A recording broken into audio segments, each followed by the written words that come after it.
Guten Tag, meine Damen und Herren. Ich begrüße. The day started with news that the Brexit phony war, those months between the referendum and today, was over.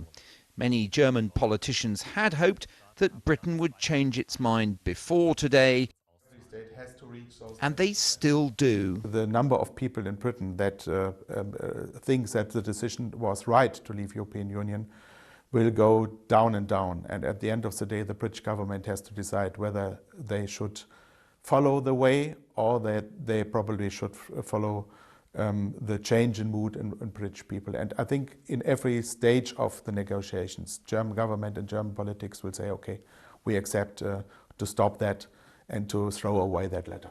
Article 50 is reversible then, in your view? In my view, it's reversible.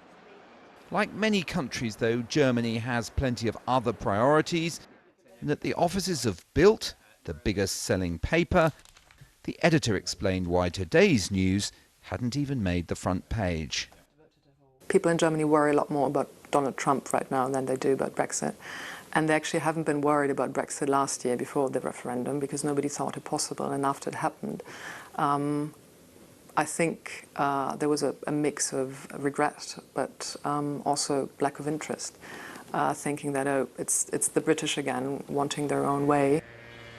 Many Germans may be slow to pick up on what this process will now involve, but for some there are urgent personal reasons. At this English bookshop, another country, we met British expats whose fate, along with that of EU citizens in Britain, ranks among the most urgent negotiating priorities. I've been in Germany quite a long time, and I feel like Britain has kind of abandoned me personally almost. It's a very personal reaction, I think. It's like people in the UK, I'm sure, can look at Trump and go like, oh well, yes, he's a joke. The whole world knows he's a joke, it's clear. But when they look at Brexit, they don't understand that the whole world, including Germany and anywhere I've been, it's broadly similar. It's like, it's a joke. Germany's leader said today that issues relating to separation, such as expats and the UK's share of the EU budget, will have to come first, before any talks on the wider relationship. And many here don't rate Britain's chances of exploiting splits among the EU partners. Germany's priorities will be how can we find a unified position and protect the integrity of the European Union. That is Germany's #1 priority. So a divide and rule strategy will probably backfire here in Berlin.